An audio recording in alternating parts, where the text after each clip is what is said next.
हाँ, जो फंक्शन है सेबी, तो जो सेबी करता क्या है, फंक्शन मतलब सेबी करता क्या है, तीन तरह का काम करता है भैया सेबी। पहला क्या है, प्रोटेक्टिव फंक्शन। ऑब्वियसली प्रोटेक्टिव, नाम में प्रोटेक्शन छुपी हुई है कि भैया रक्षा करना। रक्षा किसकी? ऑब्वियसली सबसे पहले इन्वेस्टर्स की, जो लोग हमारे स्टॉक मार्केट में पैसा इन्वेस्ट कर रहे हैं, इन्वेस्टर और खासतौर से स्मॉल इन्वेस्टर्स, उनकी रक्षा करना, दैट इज प्रोटेक्टिव फंक्शन। किस चीजों से, किस चीज से रक्षा करना? भैया पहले आपको पता है कि सेबी के होने से पहले शेयर मार्केट में जो स्मॉल इन्वेस्टर्स को बहुत ज्यादा धोखाधड़ी का सामना करना पड़ता था। उनके ब्रोकर से उनको कह दिया जाता था कम प्राइस में बिक गया, बल्कि बिकता 100 रुपए कह दिया जाता, 90 में बिका है। और भी क्या कहते हैं, उनसे शेयर ले ली जाते थे और बहुत ज्यादा फ्रॉड किए जाते थे, फ्रॉडलेंट सिग्नेचर कर दिए जाते थे, मतलब साइन किसी बेच के उनके नकली शेयर सर्टिफिकेट दे जाते थे। तो बहुत तरह की मिसलीडिंग ट्रेड प्रैक्टिसेस हो रही थी। तो सेबी का काम है जो भी उनके साथ धोखाधड़ी हो रही है उसको रोकना। तो अगर हम पहला पॉइंट देखें, ऐसे वो वाले क्या फंक्शन है, prohibition of fraudulent and unfair trade practices, कि जो इन्वेस्टर्स के साथ फ्रॉडलेंट, झूठी और अनफेयर ट्रेड प्रैक्टिस हो रही है उनको रोकना। तो ये वन ऑफ द फंक्शन है कि प्रोहिबिशन, उन चीजों पे रोक लगाना जो चीज फ्रॉडलेंट और अनफेयर ट्रेड प्रैक्टिसेस है। तो पहला पॉइंट है जो prohibition of fraudulent and unfair trade practices. दूसरा जो controlling insider trading and imposing penalty. मुझे इनसाइडर ट्रेडिंग में पहले बता चुका हूं क्या होती है। इनसाइडर ट्रेडिंग क्या होती है कि भैया जानबूझ के जो शेयर ब्रोकर या फिर जो शेयर मार्केट में डील कर रहे होते हैं वो पता लगाते हैं, कंपनी के अंदर की इंफॉर्मेशन पता लगाते हैं कि अंदर कंपनी में क्या हो रहा है, कि कंपनी में प्रॉफिट कमाने वाली है, कंपनी लॉस में जाने वाली है। मान लो हमें पता चल जाए कंपनी प्रॉफिट कमाने वाली है, तो हम और क्या, हम अभी से शेयर उसका खरीद लेंगे और जब वो लोगों को पता चलेगा कि कंपनी ने प्रॉफिट कमा लिया तो उसका प्राइस बढ़ जाएगा, उस टाइम हम बेच देंगे। इस तरह से हम प्रॉफिट कमा लेंगे। या हमें पता चल जाए कंपनी लॉस में जाने वाली है, तो हमें पता है कंपनी लॉस में जाने वाली है, आज ही शेयर बेच दो, आज शेयर बेच दो और फ्यूचर जब सस्ता हो जाएगा तो खरीद लो, इससे हम फायदा उठा सकते हैं। जैसे इनसाइडर ट्रेडिंग, तो ये पता लगाती है सेबी का काम होता है इनसाइडर ट्रेडिंग ना हो। अगर कोई इनसाइडर ट्रेडिंग कर रहा है उसको हैवी पेनल्टी लगाना। तीसरा स्टेप है जो undertaking steps for investor protection, ऐसे स्टेप उठाना जैसे इन्वेस्टर की प्रोटेक्ट हो सके, कोई उन्हें धोखा ना दे सके, ब्रोकर सब ब्रोकर उन्हें कोई धोखा ना दे सके। फोर्थ स्टेप है जो promotion of fair practice and code of conduct in the security market. Code of conduct क्या होता है, जो रूल्स रेगुलेशंस, यानी कि रूल्स एंड रेगुलेशंस बनाना कि किस तरह से जो भी डीलिंग होगी उनको कैसे डील होगी, बाइंग कैसे होगी, सेलिंग कैसे होगी, और जो मतलब शेयर बेचने और खरीदने में क्या क्या प्रैक्टिसेस फॉलो की जाएंगी, वो रूल्स एंड रेगुलेशन फॉलो करना कि किस तरह से एक इन्वेस्टर को बाइंग होनी है, किस तरह से उसे डील करना है, ट्रेडर किस तरह से ब्रोकर इन्वेस्टर डील करेगा, क्या क्या चीजें करेगा, ये चीजें उसको याद करने का तरीका है जो PCU है। P for prohibition of fraudulent and unfair trade practice, C for controlling insider trading and imposing penalty, फिर U है undertaking steps for investor protection, वो स्टेप उठाना जिससे इन्वेस्टर की प्रोटेक्शन हो सके, उनको कोई धोखाधड़ी ना हो सके। क्योंकि जब इन्वेस्टर को धोखाधड़ी मिलती है तो कहते हैं मैं नहीं करता क्या कैपिटल मार्केट में, मैं नहीं मानता, मैं तो वापिस मार्केट में आऊंगा ही नहीं। मेरे को आज तक जो पुरानी धोखाधड़ियां हुई है, हालांकि पुराने जमाने में सेबी के आने से पहले हुई, लेकिन लोगों के माइंड में इंप्रेशन कहीं वो बैठे हुए स्टॉक मार्केट में बहुत स्टॉक ब्रोकर पागल बनाते हैं। तो लेकिन अब ये ऐसे स्टेप उठाना कि लोगों का भरोसा जमे ताकि लोग ज्यादा से ज्यादा इन्वेस्ट करें। इसके बाद प्रमोशन ऑफ फेयर प्रैक्टिस और रूल्स, कोड ऑफ कंडक्ट बनाना, रूल्स एंड रेगुलेशन बनाना, तो जो इसको कर देते हैं PCU और P2CU, ठीक है बच्चों। उसका डेवलपमेंट फंक्शन करना, शेयर मार्केट डेवलप हो।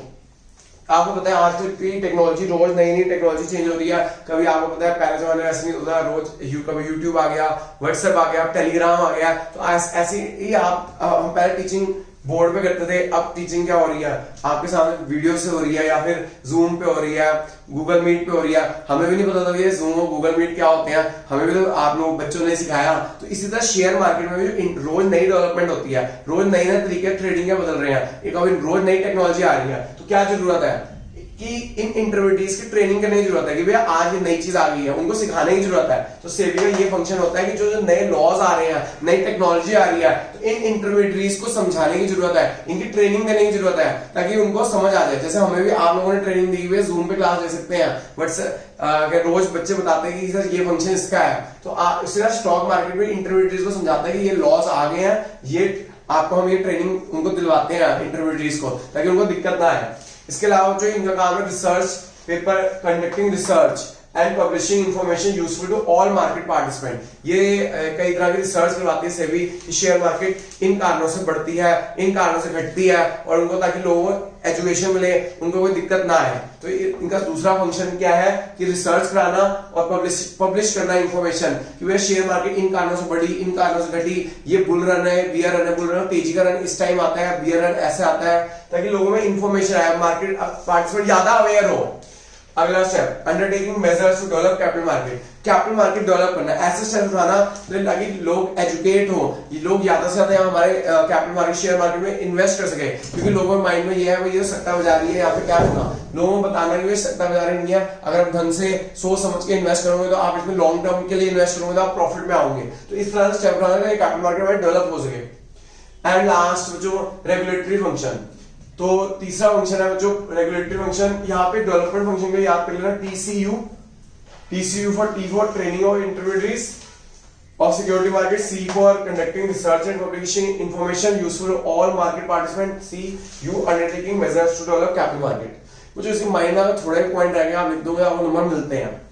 अगला जो रेगुलेटरी फंक्शन, रेगुलेटरी मतलब हमें रेगुलेट करना, जो भी स्टॉक मार्केट से जो डील है उनको रेगुलेट करना। रेगुलेट कैसे होगा, पहले उनको ना हमारे रजिस्टर जितने भी आपके स्कूल्स है सीबीएसई के, वो सीबीएसई के अंदर रजिस्टर है।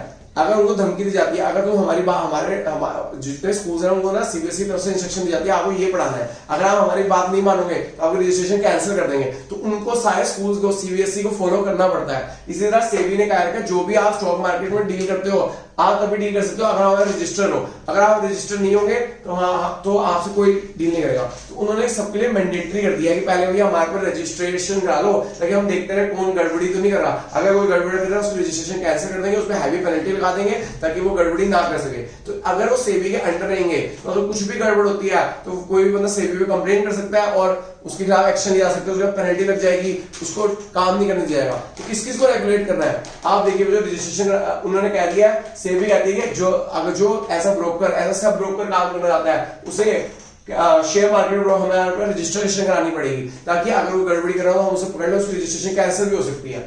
Registration of collective investment scheme and mutual fund. आजकल बच्चों आपको पता है म्यूचुअल फंड्स क्या होते हैं, लोग हमारे म्यूचुअल फंड वो ऑर्गेनाइजेशन है जिनके पास छोटे छोटे इन्वेस्टर पैसे देते हैं और वो आगे इन्वेस्ट करते हैं, उनके शेयर मार्केट में इन्वेस्ट करते हैं, क्योंकि हर बंदे को शेयर मार्केट में नॉलेज नहीं होती, भाई मैं पढ़ा रहा हूं, मैं पढ़ाऊं या शेयर मार्केट में इन्वेस्ट करूं। तो म्यूचुअल फंड कहता है आप हमारा पैसा दीजिए, हम एक्सपर्ट्स हैं, हम आपका पैसा इन्वेस्ट करेंगे। तो डिफरेंट तरह की म्यूचुअल फंड स्कीम्स आ गई है, कोई इक्विटी शेयर की स्कीम है, कोई डिवेंचर्स की स्कीम है, कोई गोल्ड की स्कीम है, इतने सारी स्कीम्स है। तो जो भी कोई गड़बड़ी ना हो इसलिए सेबी का रजिस्टर रहना जरूरी है, ताकि सेबी देखते हुए ऐसी स्कीम तो नहीं है जो इन्वेस्टर पागल बनाने वाली स्कीम तो नहीं है, तो आपको वो भी रजिस्ट्रेशन कराना है। इसी तरह जो आजकल एक कंपनी दूसरी कंपनी को बहुत खरीदती है, आपने सुना ही होगा आजकल लेटेस्ट कौन सी कंपनी ने किसको खरीदा है, रिलायंस ने। आप बार बार रिलायंस का एग्जांपल देते हैं, लेकिन भैया आजकल एग्जांपल लेटेस्ट एग्जांपल रिलायंस का ही है। रिलायंस ने किसको खरीदा है, फ्यूचर ग्रुप को, बियानी सुना होगा, रिटेल किंग बियानी जी का जो पूरा स्टॉक मार्केट का पूरा उन्होंने रिटेल किंग बन गया, रिलायंस उसने पूरा फ्यूचर ग्रुप को खरीद लिया। तो एक कंपनी जो दूसरी कंपनी खरीदती है तो ये वो उनकी जो सेबी ने कुछ रेगुलेशन बना रखी है, सेबी ने कुछ रूल्स एंड रेगुलेशन बना रखे हैं, उसके अकॉर्डिंगली वो जो इसको टेकिंग ओवर बिड, इसको क्या बोलते हैं, जो टेकिंग ओवर बिड, जब एक कंपनी दूसरी कंपनी को खरीदती है ना उसे बोलते हैं टेकिंग ओवर बिड। तो कहीं ऐसा तो नहीं है क्योंकि शेयर मार्केट में अगर आपके more than majority share holder बन गए तो आप किंग बन जाओगे। तो आप ये देखिए सेबी कंट्रोल करती है कि कहीं एक जो चाइना वाले, पीछे अभी आपने ये भी सुना होगा जब हमारा कोरोना टाइम हो रहा था तो हमारी जो भी शेयर मार्केट थी वो काफी डूब रही थी, तो चाइना वाले फॉरेन हमारी कंपनीज को ज्यादातर शेयर खरीद रहे थे, उसे टेकिंग ओवर बिड कर रहे थे, नहीं वो चाहते थे अपना कंट्रोल बढ़ा के अपना ज्यादा चाहते थे। तो गवर्नमेंट ने रोक दिया कि चाइना सेबी ने रोक दिया कि नहीं भाई कि ऐसा नहीं कर सकते, आप बिना हमारी परमिशन से आप इन कंपनी के शेयर नहीं खरीद सकते। यानी सेबी का काम है कि जो भी एक कंपनी दूसरी कंपनी को खरीदी जा रही है उनकी रेगुलेशंस के अकॉर्डिंग खरीदे, और अगर सेबी को लगता है कि भाई ये हमारे देश के लिए खतरनाक होगा या हमारे इन्वेस्टर्स के लिए खतरनाक होगा तो उनको रोक सकते हैं। तो इसलिए regulation taking over bid of companies, जैसे मैंने एग्जांपल दिया अभी कोरोना टाइम पे जब बहुत ज्यादा लॉकडाउन हो गया था तो सारे शेयर्स जितने भी कंपनीज के शेयर में गिर रहे थे, चाइना उसका फायदा उठा रहा था, तो वो चाइना की कंपनी उनकी हमारे देश की कंपनियों की शेयर खरीद के उनको टेक ओवर करना चाहता था, तो गवर्नमेंट ने कह दिया नहीं, China government through SEBI ban करा दिया कि ये लोग शेयर मार्केट से नहीं खरीद सकते बिना हमारी परमिशन के। तो इस तरह से SEBI government SEBI through control करता है taking over bids of companies. Registration of different portfolio exchanges, underwriter, जितने भी आपके सेबी से रिलेटेड है इनको सबको रजिस्ट्रेशन करानी पड़ती है सेबी के पास। इसके अलावा कंट्रोलिंग ऑफ इंफॉर्मेशन, जो भी इंफॉर्मेशन वो कंट्रोल करना, इंस्पेक्शन कराना कि ताकि जितने भी कंपनीज है वो उनकी इंस्पेक्शन करानी, इंक्वायरीज करानी कि कोई कंपनी गड़बड़ी तो नहीं करेगी, फॉल्स इंफॉर्मेशन तो नहीं दे रही इन्वेस्टर को, सही इंफॉर्मेशन जा रही है, कंपनी सही प्रॉफिट कमा रही है नहीं कमा रही। तो ये सेबी इनकी इंस्पेक्शन करती है कंपनीज की, इनकी इंक्वायरीज करती है ताकि पता लगाना कि जो कंपनीज इंफॉर्मेशन शेयर होल्डर को दे रही है वो सही दे रही है नहीं दे रही, कहीं शेयर होल्डर मिसलीड तो नहीं हो रहा। लेवी फी और अदर चार्जेस, कई तरह की जो फीस लगाई जाती है, जैसे आप रजिस्ट्रेशन करानी है तो उसकी कितनी फीस होनी चाहिए, और अदर चार्जेस, फाइन्स लगाने हैं कि अगर इनसाइडर ट्रेडिंग होनी है तो इस तरह की ये चीजें डिसाइड करना। Performing any other function which is written in the law, company law में बच्चों कई तरह के फंक्शन दे रखे हैं जो सेबी को करने होते हैं, तो वो सारे फंक्शंस ये परफॉर्म करती है। तो दिस इज बच्चों रेगुलेटरी फंक्शन, याद करने के तरीका R4 हो गया, CLP, R फॉर रजिस्ट्रेशन, फिर रजिस्ट्रेशन, फिर रेगुलेशन, रजिस्ट्रेशन, 3 बार तो रजिस्ट्रेशन है, 1 बार रेगुलेशन है, ठीक है जी। उसके बाद C controlling of information, L levying fee और अदर फी, और P performing any other function. तो मेन सेबी का यही फंक्शन है, प्रोटेक्टिव, इन्वेस्टर को प्रोटेक्ट करना, शेयर मार्केट को डेवलप करना, और तीसरा रेगुलेट करना कि सब बंदे हमारे अंदर रजिस्ट्रेशन कराए, अगर किसी ने कुछ गड़बड़ी की तो हम आपको फाइन लगा देंगे, और यही चीज है। थैंक यू वेरी मच बच्चों।